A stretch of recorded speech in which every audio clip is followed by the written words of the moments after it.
Hey everybody, it's Doug Schauf with Remax Oceanside of MakeMaineYourHome.com. In this week's episode, we're going to talk about how condo ownership works. So let's do this.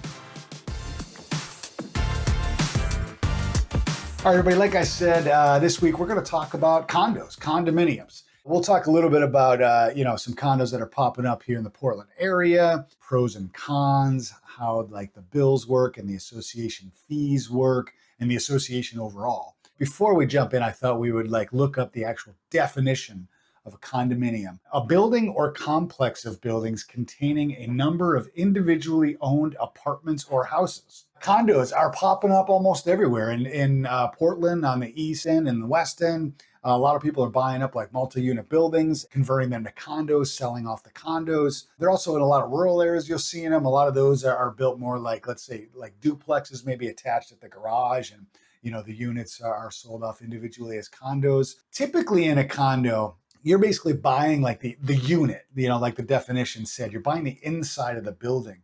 Typically, the outside and all the grounds and the common areas are all maintained by the association. And there are some pros and cons to that. Sometimes when it comes to like the association, they charge a monthly fee, or they always charge a monthly fee. Sometimes it can get pretty expensive. So you just want to be mindful when you're looking at condos is what the fee is, and take that into consideration on your monthly budget. If you're getting financed for a condo, they're going to take that association fee into consideration as far as what you can afford. So make sure you're talking with your lender.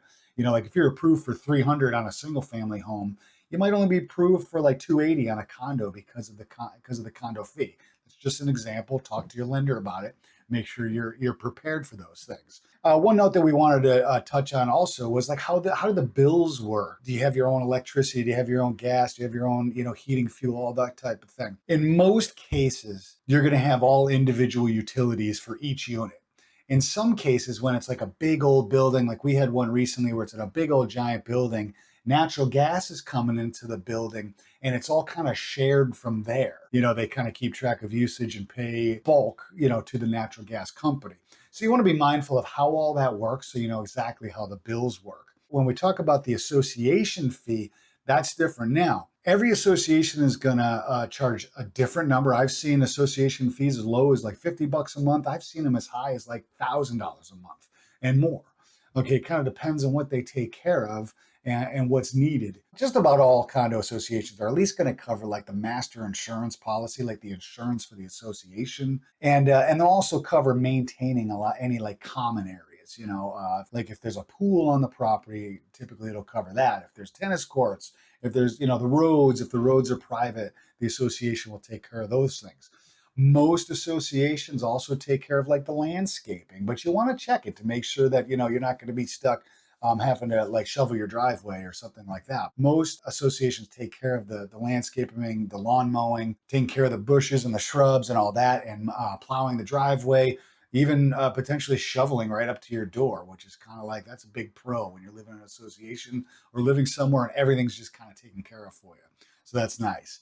Some places will cover some bills for you. Like we just talked about with bills, some associations will pay your water and your sewer bill. Some of them might even pay your hot water. You can find all those things out if it's listed. Sometimes if the association fee is very high, you might want to look at what does it include? Does it include, me taking a shower, getting your hot water, or does it really not include much? So you just want to be mindful of that.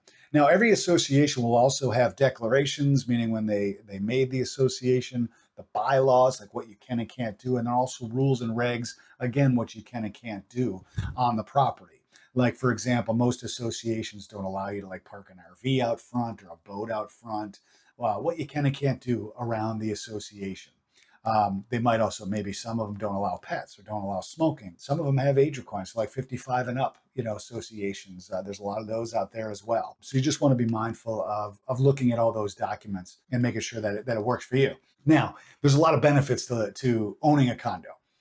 Like I said before, they take care of everything outside. You don't have to worry about it. They take care of most of them take care of the siding, the roofing, the mowing the lawn, the shrubs, the plowing, the whole thing. A lot of them have trash removal, the whole 9 yards. So really, you're only dealing with the inside.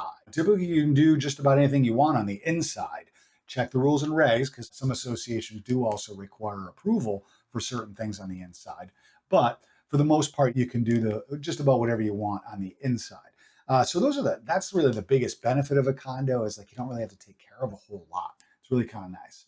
Now the cons are, I've had a lot of people just say, I just don't like association because I don't want to be told what I can do with my property. All right. And some people are like, you know what, the association fees just keep going up. And it's like, I don't want to have to pay that. It doesn't, sometimes it might not make sense if the association fee is so high. Sometimes it makes more sense to just own a single family and just pay people to do stuff. So a lot of people don't like that. They also don't like the risk of having an assessment done. This is very common in associations, so you do want to be mindful of this as well. The assessment could be like all of a sudden they need to do some roofing. They need to replace some roofs, and they don't have the money for it. Maybe the association doesn't have the money for it. So basically, they got to come knocking on everybody's door and say, "Hey, we need this." Granted, there's an association, there should be meetings, and you can attend them, and you can become part of the board or a member of the board. You can become a president, a treasurer, and be more involved in your association. I would recommend that, so you get to know what's going on and keep track of your investment, being your condo. But assessments can be kind of a drag. You just get, all of a sudden you got to come up with like 10 grand to take care of something, or even if it's just maybe a couple thousand. That can really stink. So you definitely want to be careful of that and make sure that an assessment isn't coming right after you buy it or anything like that. So anyway, that's a general overview of how condo ownership works.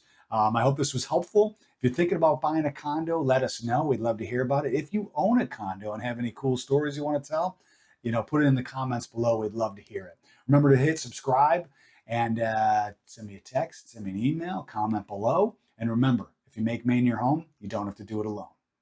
Really good. I'm very glad I took the